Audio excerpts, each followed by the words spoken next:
Hope you guys are doing well. Welcome back. So in this video, I'm going to show you that how you can manage your apps on the Clarifai website. So let's get started. So first of all, what we have to do, let's see how we can copy the ID or how we can delete the app. So as you can see, you have to click on this. And after clicking on it, as you can see, you will be able to see the copy ID option here. If you want to copy the ID of your this app, you have to click on the copy. And if you want to make it delete, you have to click on the delete.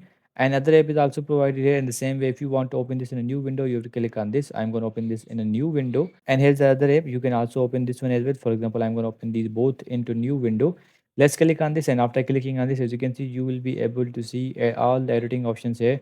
You can input or you can add inputs. You can add models. You can add workflows, modules. These options are provided here. If you want to edit this or delete this, you can do all the settings here in the same way. As you can see, these both shapes are here.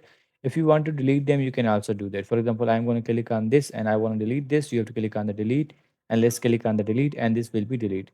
So in this way, you can manage your apps on the Clarify website. I hope you guys understand this video that how you can do this. So see you guys in the next video.